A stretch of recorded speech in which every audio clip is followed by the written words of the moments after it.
Pour ne rien rater de nos programmes, n'oubliez pas de vous abonner à nos 2 chaînes YouTube, le Média TV et le Média 24/7, et d'activer la cloche. Bonjour à toutes et à tous, vous regardez la spéciale de l'œil de Moumou, la spéciale de votre émission hebdomadaire l'œil de Moumou qui ausculte chaque semaine nos grands médias et vous en livre les dérives, les dérapages et quelques rares accomplissements.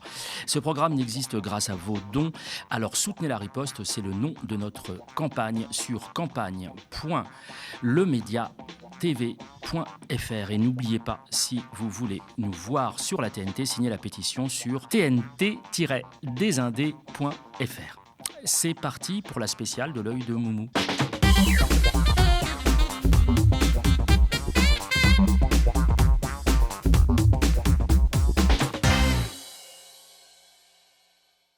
Nous recevons aujourd'hui Yann Brossat, sénateur de Paris, ancien adjoint au maire de Paris. Vous êtes principalement connu pour vos batailles nombreuses et variées sur les questions du logement. Alors le logement social, Airbnb, vous nous en direz quelques mots. Et vous êtes de plus en plus présent sur les médias, notamment les médias Bolloré. Alors d'abord je vous remercie d'avoir accepté l'invitation. Pourquoi j'ai tenu à vous avoir? Parce que vous faites partie des quelques politiques de gauche qui m'ont fait littéralement changer d'avis sur la présence de cadres militants élus de gauche sur ces plateaux bollorisés. Je pensais il y a encore quelques temps que c'était pas forcément la meilleure idée de l'année, mais grâce à votre pugnacité, à vous et à d'autres, je pense à Manuel Bompard ou à Aymeric Caron, vous m'avez fait littéralement donc changer d'avis. Qu'est-ce qui vous a poussé à aller sur ces plateaux? Est-ce que c'est quelque chose de mûrement réfléchi ou ça s'est fait au fil de l'eau? D'abord, en vérité, j'y vais relativement peu. Et surtout, je pars d'un principe, c'est que quand j'y vais, le peu de fois où j'y vais, je pars du principe que je n'ai pas face à moi des journalistes. J'ai face à moi des opposants politiques. Je pense que c'est la base. Ce qui n'est pas le cas quand je vais dans n'importe quel plateau. Mais en tout cas, quand on va à CNews ou quand on va à Europe 1, on n'a pas affaire à des journalistes. On a affaire à des gens qui sont là pour tenir la contradiction. Et surtout, on a affaire à des gens qui bien souvent sont assez ignorants eux-mêmes et qui misent sur l'ignorance des personnes qu'ils ont en face d'eux. Et donc, le meilleur moyen de leur répondre, c'est d'apporter du savoir, c'est d'apporter des informations, c'est d'en revenir aux faits. Et ça, c'est les règles que je me suis fixées. Après, j'y vais, je vous le disais, relativement peu, parce que je n'ai pas envie de devenir un personnage de chez eux, et je n'ai pas non plus envie d'être une caution. Donc quand j'y vais, c'est rare, et j'essaye qu'il se passe quelque chose au moment où j'y suis. Il se passe quelque chose quand vous y êtes, très clairement. Alors on va le voir face au camarade Usaï qui va se prendre une volée de bois vert et qui justement, comme vous le dites très précisément, ne maîtrise pas son sujet et vous allez lui répondre de manière assez ferme et c'est même assez rare. Je vous laisse réécouter cet extrait. Vous parlez de candidats du Rassemblement national qui rendent hommage au maréchal Pétain. Moi, peut-être, je n'en sais rien. Mais moi, je sais. Mais je pourrais. D'ailleurs, vous pouvez vérifier si vous faites votre travail de journaliste. Il s'agit de Madame Françoise Billot, qui est candidate dans les Côtes-d'Armor. Et non seulement elle rend hommage au maréchal Pétain, mais elle rend aussi hommage à un prêtre collaborationniste qui s'appelait Jean-Marie Perrault. Vous voyez, donc 2 pour le prix d'un. Alors je vous rejoins assez sur cette question parce qu'il y a encore quelques années, avant que notamment Bolloré ne débarque, il y avait, et puis Frontières, il y avait cette espèce d'autocensure que pratiquaient des jeunes journalistes, à savoir qu'ils voulaient plaire à leur employeur et que du coup ils rentraient un peu dans le moule. Voilà. Là c'est vrai qu'on a quelque chose qui a complètement changé, c'est que maintenant on les embauche pour ça. C'est-à-dire qu'on embauche effectivement des militants qui vont livrer la parole de l'extrême droite de manière parfois un peu brute. Quand vous quittez le plateau, quelle est l'ambiance après lui avoir balancé ça? Est-ce que vous vous saluez chaleureusement ou... Non, d'abord je me souviens très bien de cette émission parce qu'on était en pleine campagne des élections législatives. C'était la dissolution d'Emmanuel Macron. On devait être à quelques jours du premier tour des élections législatives. Et juste avant moi, il y avait un plateau avec Bardella. Et alors je me souviens que les studios, enfin les coulisses étaient envahis de gens qui accompagnaient Bardella. Et alors moi, j'étais arrivé un peu les mains dans les poches, tout en ayant travaillé avant quand même, mais un peu les mains dans les poches avec mon stagiaire à l'époque. Et je dois dire qu'on s'est senti un peu seul dans une ambiance de fusion entre les journalistes de CNews et l'équipe de Bardella. Et on savait d'ailleurs pas très bien qui relevait de quelle équipe, quoi. Tout ça semblait assez cohérent et passait son temps à se taper dans le dos. Et donc moi je suis arrivé dans une ambiance qui était quand même extrêmement hostile. Après, j'ai essayé de dérouler, d'affirmer un certain nombre de choses, et en sortant, non, je peux pas dire qu'on se soit salué aimablement, non. Et j'avais quand même le sentiment d'avoir gagné le match. Je pense très, très largement. Mais est-ce que vous n'avez pas la crainte, parce que c'est quand même ce que beaucoup de politiques me disent, alors je confirme, notamment un député, dont je ne citerai pas forcément le nom parce que c'est plus emblématique, un député du Nouveau Front Populaire qui m'expliquait que quand il arrive sur les plateaux, alors en l'occurrence c'était LCI, quand il arrive sur les plateaux, il voit que tout le monde se tutoie, tout le monde se tape dans le dos effectivement, que tout le monde est d'accord sur tout, sauf lui, et que du coup il se retrouve piégé parce que ça donne l'impression qu'il y a une espèce de panel de gens qui ont des avis différents, mais en fait, non, ils se retrouvent face à une seule et même personne, à savoir la famille, les copains, les copines, et ainsi de suite. Donc, quand vous allez là-bas, est-ce que vous n'avez pas la crainte, quand vous sortez ce genre de choses, est-ce que vous n'avez pas la crainte de ne plus être invité, ce qui arrive quand même assez fréquemment? Non, mais si je suis plus invité sur CNews, c'est pas grave. Enfin, je veux dire, ça m'empêchera pas de vivre une fois de plus. J'y vais rarement, donc non, ça me traumatiserait pas. Non, le pire pour moi, dans un plateau comme celui-là, ça aurait été de vouloir m'adapter aux personnes qui sont sur le plateau. Je pense parce que ces gens veulent toujours vous faire dire un certain nombre de choses. Oui. Ils utilisent d'ailleurs beaucoup les questions interrogatives. Est-ce que vous ne pensez pas que... Parce qu'ils veulent vous emmener sur leur terrain. Le pire, c'est de leur donner le point. Souvent, moi je suis communiste, donc souvent ils veulent me faire dire du mal, par exemple, d'insoumis. Moi j'ai une règle, quand je suis face à des adversaires, et je considère que les journalistes de CNews sont des adversaires, je ne tape pas sur des partenaires. Ça pour moi c'est la base. Donc, moi, je ne cherche pas à plaire aux gens qui sont en face de moi sur le plateau. Moi, je cherche à parler aux téléspectateurs et surtout aux personnes qui ensuite verront cette vidéo sur les réseaux sociaux, sur les miens notamment. Pour moi, c'est ça qui compte. C'est plus les réseaux sociaux, du coup, que vous parlez à qui quand vous vous adressez à Usaï, par exemple? Vous parlez à qui concrètement? Vous parlez aux téléspectateurs, aux futurs internautes? Au moment où je le fais, je sais très bien que derrière, on découpera je découperai la séquence. Et, c'est prévu. Évidemment. D'accord. On n'est plus dans une période où, quand on fait une émission sur CNews, on s'adresse uniquement aux téléspectateurs de CNews. C'est pas comme ça que les choses fonctionnent. Et donc, toute stratégie qui consiste à vouloir plaire au public de telle chaîne en le caressant dans le sens du poil, c'est complètement stupide, parce que inévitablement, avec les réseaux sociaux aujourd'hui, la séquence, elle se retrouvera ailleurs, et donc vos contradictions finiront par apparaître. Le plus simple, c'est quand même de tenir à peu près le même discours partout où on se trouve. Ça évite de se faire, à mon avis, trop de nœuds dans le cerveau. Y compris quand vous allez dans les studios d'une radio communautaire, dont on connaît la position par rapport à ce qui se passe au Proche-Orient, et que vous vous retrouvez face à Frédéric Aziza, et dont vous savez pertinemment qu'il va demander, comme il le fait de manière récurrente depuis 2 ans, LFI, antisémite, Jean-Luc Mélenchon, antisémite. Là, vous savez... L'avantage, c'est qu'on peut se préparer avant, quand même. Oui, et là, alors, concrètement, qu'est-ce qui fait que vous avez simplement accepté d'y aller en sachant pertinemment ce qui allait être dit? L'histoire est un peu plus compliquée que ça. C'est-à-dire qu'en fait, je crois que la semaine d'avant, Aziza interviewe Emmanuel Grégoire, qui est socialiste. Aziza me tape dessus dans les questions qu'il pose à Emmanuel Grégoire, qui d'ailleurs me défend, et tant mieux. Et dans la foulée, je crois que je fais un tweet où je dis à Frédéric Aziza, enfin, comment est-ce que vous pouvez dire des choses pareilles à mon sujet?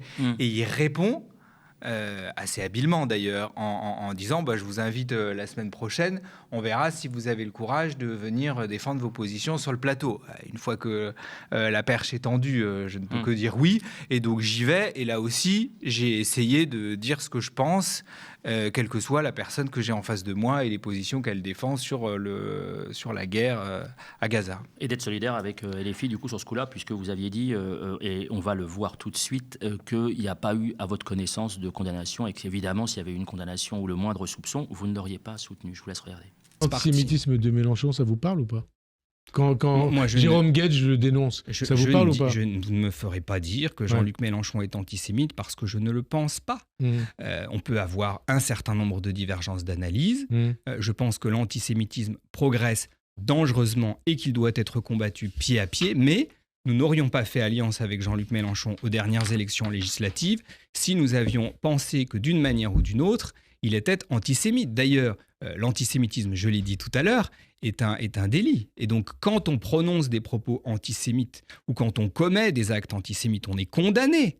Non, mais là, il y a quand même une justice dans notre pays. Que je sache, ni Jean-Luc Mélenchon, ni les responsables de la France insoumise n'ont été condamnés pour ça. Mais ou alors vous avez des informations que je n'ai pas. On peut considérer, quand on entend les choses, Jérôme Guedj, un certain nombre d'autres élus socialistes de gauche, des maires, ainsi de suite, considèrent que quand ils entendent des choses, ils disent ça, c'est l'antisémitisme, c'est comme ça. Mais dans ce cas-là, qu'ils portent plainte. Et la justice sera saisie et elle les condamnera, puisque une fois de plus, l'antisémitisme, et heureusement, est un délit.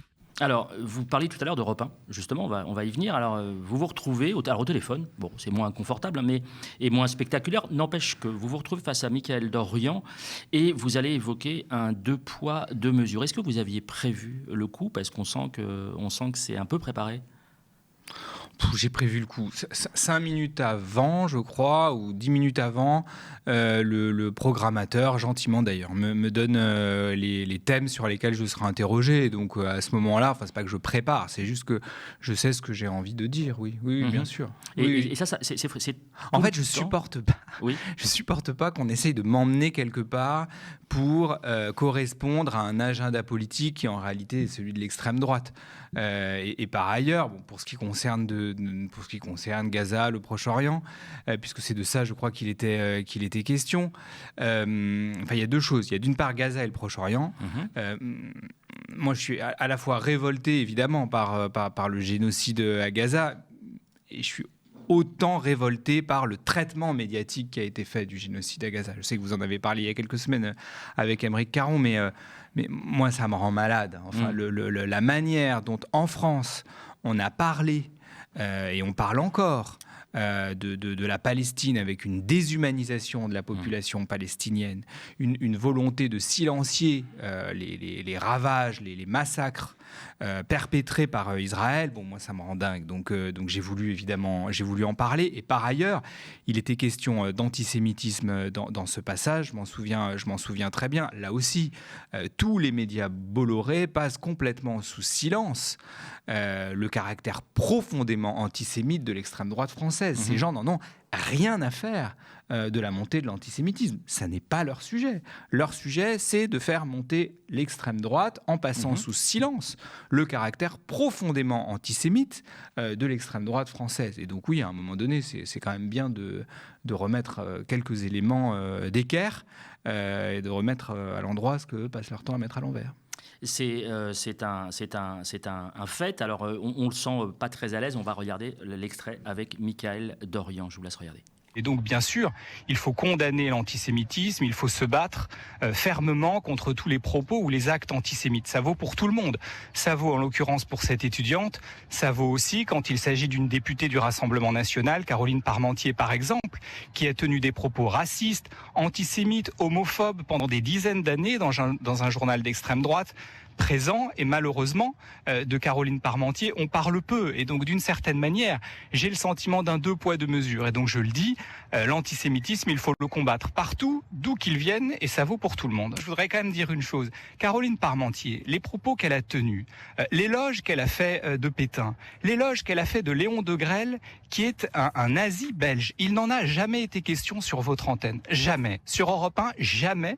Les propos de Caroline Parmentier qui ont été révélés par Mediapart, jamais vous n'en avez parlé. Donc je veux bien qu'on parle matin, midi et soir de cette étudiante. Enfin, excusez-moi, la responsabilité qu'on a quand on est député, elle est décuplée. Et donc il faut parler de tout le monde, y compris de cette députée d'extrême droite dont vous n'avez jamais parlé sur Europe 1, alors que Mediapart a fait cette enquête il y a des mois. Et vous en parlez, Yann Brossa, et vous faites bien d'en parler.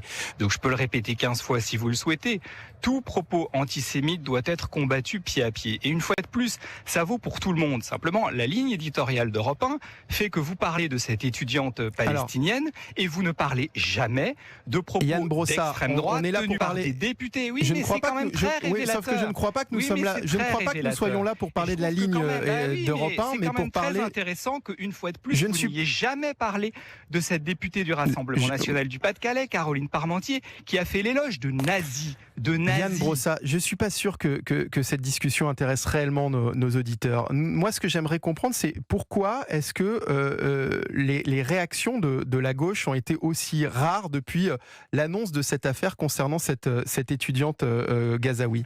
De nazis, quand même. Posez-vous un certain nombre de questions. Qu'est-ce qui fait que vous n'en avez jamais parlé? Vous souhaitez faire le débat à ma place, Yann Brossard? En tout cas, j'ai un certain nombre de questions à vous poser, dont celle-ci. Oui, sauf et je pense que beaucoup de gens. il me semble que c'est à moi de vous poser des questions. Oui, mais je pense que beaucoup de gens peuvent s'étonner du fait qu'une députée d'extrême droite ait pu tenir des propos pareils, ait pu tenir des propos racistes, des propos antisémites, et que vous n'en parliez jamais sur votre antenne. Voilà. Avouez que ça interroge. Vous en avez parlé. Alors, dans vos matchs médiatiques, on peut parler de matchs. Je le fais pas à la Paul Amar, avec les fameux gants de boxe entre Le Pen et Tapi, mais ce sont quand même des matchs puisqu'il faut tenir face à ces gens-là. Vous vous êtes retrouvé face à, alors ça date un petit peu, je crois que c'est 2019. Vous vous retrouvez face à Daniel Riolo qui va alors faire non pas du négationnisme, mais carrément du révisionnisme, puisqu'il va il va donner son avis. Alors ça, c'est un travers assez extraordinaire quand même, tous ces animateurs, je les appelle comme ça, animateurs sportifs qui deviennent des tautologues et qui sont capables de parler d'histoire, de parler de politique, d'économie. Enfin bon, Pascal Prawn en est l'un des exemples criants, et Daniel Riolo rentre aussi dans ce truc-là, et là, en étant rieur, il va parler des résistants communistes dans des termes qui vont vous faire bondir. Je vous laisse écouter. Le communiste français, le Parti communiste en France, qu'est-ce que c'est? C'est 36, les congés payés. C'est 45, un gouvernement auquel on participe avec le général de Gaulle et qui met en place la sécurité sociale. C'est la collaboration avec les nazis. Pardon? Le Parti communiste français. Non. Ah c'est non, la résistance, jamais. monsieur. C'est 75 000 fusillés. Pardon? Non, mais pardon, Pardon. ok, très bien. Je crois qu'il va falloir que vous révisiez vos livres d'histoire. Enfin, le Parti communiste C'est français, honteux ce que vous avez dit. C'est une blague. C'est honteux ce que vous avez dit. blague. Oh, C'est honteux. Le général de Gaulle a sauvé Honteux. le Parti communiste français après Ce la que guerre vous dites en est l'intégrant honteux. au Ce que vous dites, au pouvoir monsieur, est décisionnel, une alors honte qu'il avait complètement collaboré. absolue. Bah, voyons, C'est une mais voyons. insulte. À ce moment-là, est-ce que vous n'avez pas envie de lui dire occupe-toi de ce que tu connais et qui êtes-vous ou qui es-tu pour pouvoir tenir de tels propos? Qu'est-ce qui vous vient à l'esprit quand vous entendez de telles aberrations? Là, en réalité, alors, je suis absolument pas préparé et j'avoue que je m'attends pas à ce qu'ils viennent sur ce terrain-là. Donc, je dois dire que je suis un peu déconcerté et je pense que ma révolte s'entend sur le plateau. D'ailleurs, tout ça lui a quand même valu à l'époque une mise en garde de l'Arcom et il a été exclu des grandes gueules pendant une certaine période dans la foulée de cette intervention. Il y a eu à ce moment-là beaucoup de signalements. Ah ben vous savez, au moment où il le dit, je me souviens très bien, je pense à Odette Niles que j'ai rencontrée quelques semaines avant, qui était la petite fiancée de Guy Môquet. Et c'est vraiment à elle que je pense et je me dis comment est-ce qu'il peut dire une chose pareille? Soit il est complètement ignorant, soit il est dans une logique révisionniste qui consiste sciemment à travestir la réalité. Mais oui, à ce moment-là, ça me rend malade. Alors là, vous voyez, au moment où je le fais, il n'y a aucune espèce de stratégie de ma part. Je crois que je fais juste entendre une forme de révolte, de colère qui me vient spontanément, quoi. Je ne m'attendais pas à ça. Non, je dois dire qu'au moment où il le fait, je suis un peu décontenancé. Ouais. Et là, vous pensez avoir répondu correctement? Non, parce que,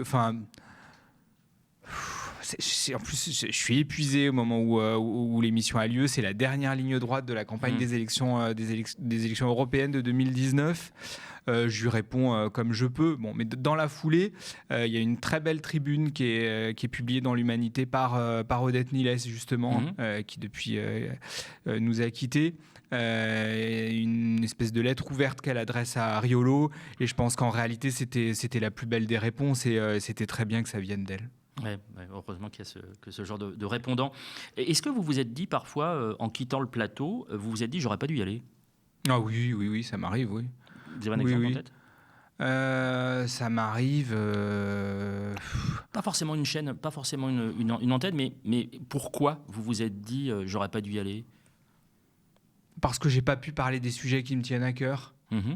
Parce que je me suis retrouvé à commenter une actualité sans réussir à faire le pas de côté qui me permet de dire ce qui me tient à cœur au moment où l'émission a lieu. Oui, ça m'arrive de temps en temps. Oui, mais j'en refuse beaucoup aussi des plateaux. Hein. Quand je sens que l'actualité du jour me permettra pas de parler de ce qui, à mon avis, est important, je les refuse. Ouais. Oui, ça m'arrive au moins une fois par jour. Ouais. Ah oui, carrément. Sur les chaînes info. D'accord. Ouais. Donc il n'y a pas eu d'infléchissement, vous êtes toujours invité de Ah manière assez oui, régulière. non, je suis toujours invité. Même si vous n'êtes pas présent, vous êtes invité. Oui, je suis invité. D'accord, donc Alors, il y a pas de non, mais place. en vrai, je choisis aussi les médias sur lesquels je veux parler, donc je sélectionne, ce qui est normal.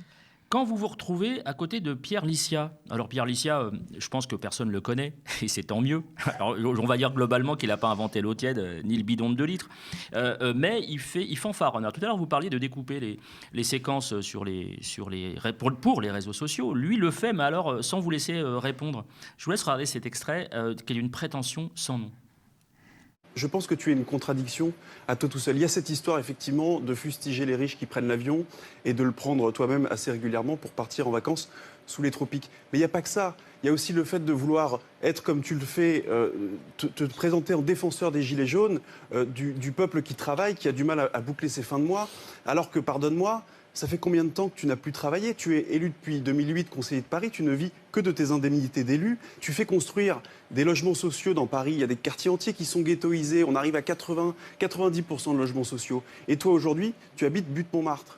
Tu fustiges les riches qui s'achètent un petit pied-à-terre à Paris parce que tu considères que les mettre sur Airbnb, ça fait exploser le prix de l'immobilier. Mais tu fais la même chose parce que tu achètes un petit appartement à Calvi où tu y es deux semaines par an et tu sais bien combien les jeunes Corses ont du mal à se loger. Alors pourquoi je veux montrer cet extrait avec ce brave Licia, ce fidèle Licia, je crois qu'il est maintenant à la région Île-de-France, enfin il a été recasé par sa copine Valérie Pécresse. Il va vous attaquer, mais alors là personnellement. Qu'est-ce que ça vous fait à ce moment-là de subir cet assaut? Je trouve ça en plus assez misérable parce que je connais le bonhomme. C'est la raison pour laquelle, d'ailleurs, dans l'extrait, il se permet de me tutoyer. Oui. C'est marrant parce que j'ai discuté, je me souviens, quelques semaines après cette émission avec une élue de droite parce qu'il est tellement caricatural qu'il s'est aussi fait beaucoup d'ennemis à droite. Et elle m'a dit tu n'aurais jamais dû le laisser dérouler. C'est-à-dire, en fait, tu aurais dû couvrir sa voix. Bon, c'est la seule leçon que j'en ai tirée. C'est-à-dire que maintenant, quand quelqu'un fait ça, je me débrouille pour qu'il ne puisse pas le faire, en fait. Bon. D'autant qu'après, j'ai fait une réponse qui, à mon avis, tenait la route. Bon. Mais oui, il y a des moments où il faut savoir couper la parole. Ouais. Alors, comme je suis un garçon poli, et j'ai été quand même un peu élevé selon la règle qui dit qu'on ne doit pas couper la parole, j'ai tendance à laisser dérouler. Mais de temps en temps, il ne faut pas. Ouais. Alors pour revenir sur l'exemple avec Usaï, quand vous lui demandez de faire son boulot de journaliste, vous avez un look, pardon de le dire comme ça, mais vous avez un look de quelqu'un de gentil, de posé, vous vous énervez jamais, vous faites des phrases dans un français châtié. Et est-ce que ça joue en votre faveur, ça? Ce côté, on va avoir un garçon gentil en face de nous, mais en fin de compte, il va s'avérer un peu plus mordant que... En fait, j'en sais rien. Je suis comme je suis. Enfin, j'ai pas travaillé cet aspect gentil. Je pense l'être. Et je pense que ça se voit un peu. Après, gentil, mais j'essaye d'être intransigeant dans l'argumentation. Non, alors si j'ai une obsession que j'ai vraiment retenue de mes années d'enseignement, puisque j'étais plusieurs années prof à Sarcelles, c'est le souci d'être compris. Et je trouve qu'il y a beaucoup de responsables politiques qui parfois oublient cette donnée-là. Et parfois, la langue politique est quasiment une langue étrangère, pleine d'acronymes. Moi, j'ai l'obsession d'être compris. On est d'accord ou pas avec ce que je dis, mais je veux au moins que les gens comprennent ce que je défends. Donc, j'essaye de le dire, oui, dans un langage châtié, mais surtout dans un langage compréhensible, sans pour autant faire de la démagogie ou faire semblant de rabaisser le niveau de langage. Bon. Mais en tout cas, être compréhensible, pour moi, c'est fondamental. Dérouler l'argumentation pour que chacun puisse s'en saisir, ça, je trouve que... Et puis, c'est aussi une question de respect pour les personnes qui nous écoutent, pas forcément pour le journaliste dont vous parlez, mais en tout cas, pour les personnes qui écoutent, je pense que c'est important de faire cet effort-là. C'est un effort, hein. La solution de facilité, c'est de débiter les éléments de langage. Réussir à être compréhensible, parfois pour expliquer des choses compliquées, je pense que c'est un effort à faire qui est très important. Vous vous tenez informé de manière quotidienne de l'actualité Oui, oui, bien sûr. Le matin, je lis les journaux, y compris des journaux plutôt classés à droite. Et ensuite, les réseaux sociaux pour l'essentiel. Et puis, quand il y a une actualité brûlante, j'ai des amis ou des collaborateurs qui m'informent. Oui, bien sûr. D'accord. Ouais. Et quand vous voyez l'état des médias aujourd'hui, est-ce que vous estimez, puisque vous êtes évidemment engagé en politique, ça n'aura échappé à personne, est-ce que vous avez, avec les prochaines échéances, est-ce que vous avez le sentiment qu'il va falloir passer un cap supérieur, passer la troisième, pour vraiment mettre au cœur des campagnes et des programmes à gauche, notamment au Parti communiste, que ce soit pour les législatives, notamment, j'imagine bien, et puis évidemment pour la présidentielle, la question de la maîtrise des médias, du recadrage de certains médias et de la réappropriation par les citoyens de leurs médias, notamment publics. Je pense évidemment aux questions de concentration et ainsi de suite. Est-ce que vous pensez que ça a une place suffisamment remarquable ou qu'il va falloir qu'on y aille ? Bien sûr, et on voit bien que c'est un enjeu de démocratie fondamentale. Quand on voit l'énergie que met par exemple la ministre de la Culture et de la Communication, Madame Dati, à taper matin, midi et soir sur l'audiovisuel public dont elle a la tutelle, on l'a encore vu il y a quelques jours, c'est particulièrement inquiétant. Alors, je ne dis pas que l'audiovisuel public est parfait, mais enfin en tout cas, la moindre des choses qu'on puisse attendre d'un ministre de tutelle, c'est qu'il défende l'audiovisuel public face aux mastodontes de Bolloré et de médias de milliardaires d'extrême droite. Donc oui, bien sûr que la gauche doit batailler sur ce terrain-là, à l'évidence. Ça ne veut pas dire qu'il faut déserter les médias de droite, il faut continuer à défendre nos positions, mais il faut aussi défendre une conception de la démocratie dans laquelle on a du pluralisme. Bon, alors ce pluralisme-là, il est aujourd'hui particulièrement en danger. Alors vous dites du mal de Rachida Dati, je voudrais prendre sa défense puisqu'elle est occupée à d'autres choses en ce moment. Je vous laisse regarder. Avec moi, la ville sera propre et elle sera tranquille. Et c'est justement ce qu'attendent les Parisiens. Ils attendent des résultats et de l'efficacité et de l'action. Ah, c'est à vous ? Ah bah je vais vous la vider. Moi, je serai la mère des résultats.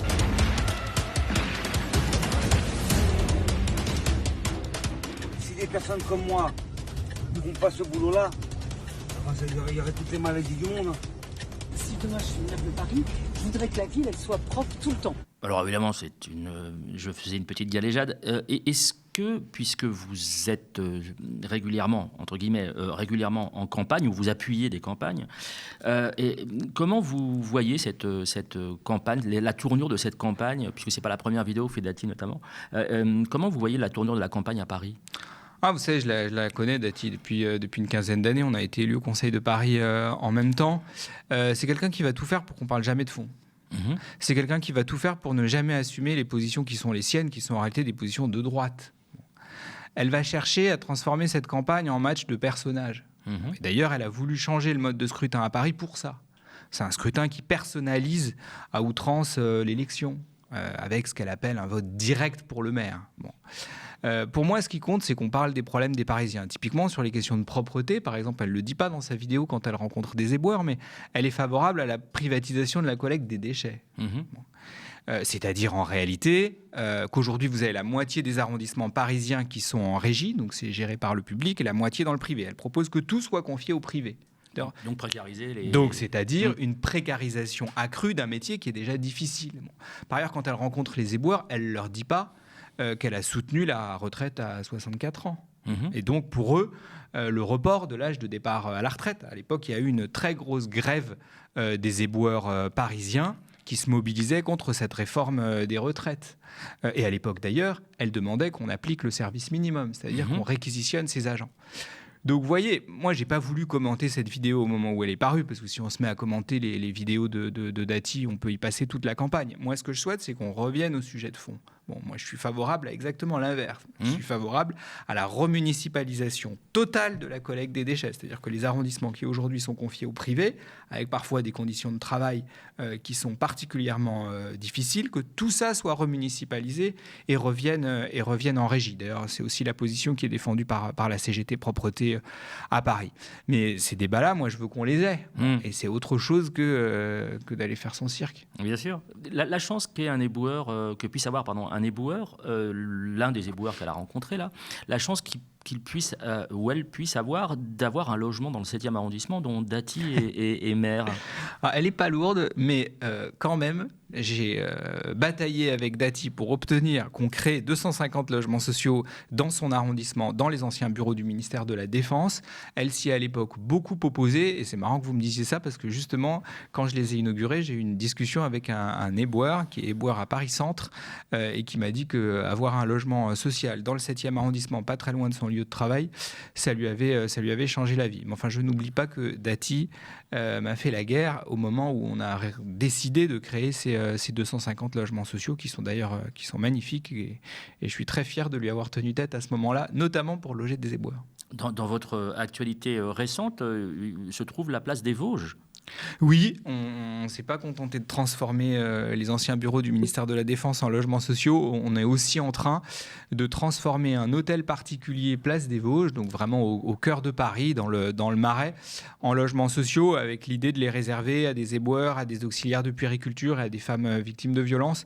C'est un programme qui est en cours, et là aussi, moi, je suis toujours frappé par le fait que la droite passe son temps à expliquer qu'elle n'est pas contre le logement social, mais enfin, dès qu'on fait du logement social, quel que soit l'endroit où on le fait, elle y est hostile. Et on a vu d'ailleurs la semaine dernière les représentants de Mme Dati, Thierry Mariani, qui est le candidat du Rassemblement national à Paris, défiler devant cet hôtel particulier pour expliquer tout le mal qu'ils pensaient de ce projet. Alors leur argument, c'est de dire que ça coûte très cher. Ça coûte pas très cher, puisque c'est un immeuble qui appartenait à la ville de Paris. Simplement, quand vous avez un immeuble, c'est un immeuble qui était vide, vous avez deux possibilités. Soit vous décidez d'en faire quelque chose, on a décidé effectivement d'en faire du logement social, soit vous décidez de le vendre au plus offrant et d'entretenir la spéculation immobilière. C'est vrai que nous, on a préféré le mettre au service d'un projet d'intérêt général, et je pense que ça tombe quand même sous le sens que dans une ville qui manque de logements sociaux, dans un quartier qui en manque énormément, qu'on puisse loger des gens qui travaillent à Paris et qui, à ce titre, ont parfaitement le droit d'y vivre.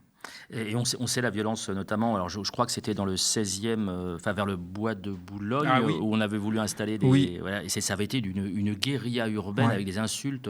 Et il y a eu d'ailleurs, à l'époque, de très beaux papiers de Monique et Michel Pinson-Charlot, qui étaient présents dans l'assistance au moment où nous présentions aux riverains, c'était à l'Université Paris-Dauphine, dans un amphithéâtre, nous présentions ce programme qui était en fait un grand centre d'hébergement à destination de personnes à la rue, personnes isolées et familles. Et à ce moment-là, c'est vrai qu'on a eu une espèce de déchaînement, de racailles en vison pour nous empêcher de présenter ce programme. Vous savez, on l'a fait. On a eu 2 tentatives d'incendie, mais on l'a fait. On a tenu bon. Et au final, ce centre d'hébergement qui devait rester 3 ans est toujours là. Ça fait 10 ans. Bien. On va revenir à votre passage chez Frédéric Aziza, parce que ils ont collectivement, je ne parle pas seulement de Frédéric Aziza, ils ont un problème avec vous par rapport à votre histoire, c'est qu'ils peuvent pas ou difficilement vous traiter d'antisémite, puisque vous avez pris des positions assez courageuses sur Gaza, parce que vous avez une histoire particulière, notamment qui est liée à votre grand-père. Vous lui avez dédié un livre que j'avais lu en son temps. Vous pouvez nous rappeler le parcours de votre grand-père ? En fait, c'est une histoire que j'ai racontée d'ailleurs dans l'émission de Frédéric Aziza.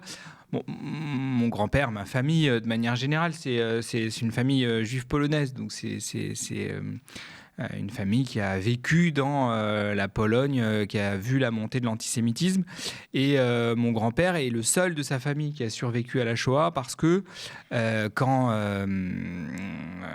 les nazis ont commencé à commettre leurs exactions en Pologne, il a fui en Union soviétique. Et il s'est ensuite engagé dans l'armée rouge. Et c'est ce qui lui a permis à la fois d'avoir la vie sauve et de combattre les armes à la main les nazis qui ont massacré sa famille. Et ensuite, mon grand-père s'est installé en Israël au moment de la création de l'État d'Israël. Il a travaillé au sein d'un centre qui fabriquait des armes chimiques et bactériologiques. Et à ce moment-là, les soviétiques ont repris contact avec lui et il a donné un certain nombre d'informations sur les armes chimiques et bactériologiques fabriquées par Israël. C'était la période de la guerre froide. Et c'est vrai qu'Aziza, dans l'émission, a cherché à me mettre en difficulté là-dessus. Moi, j'ai toujours assumé ce qu'a fait mon grand-père, la fidélité qu'il a eue vis-à-vis d'un pays dont on pense qu'on veut, mais enfin un pays qui lui a permis d'avoir la vie sauve et de combattre les nazis. Et donc, moi, j'ai pas de problème avec le fait qu'on m'en parle. Simplement, il faut en parler avec des termes qui soient les bons.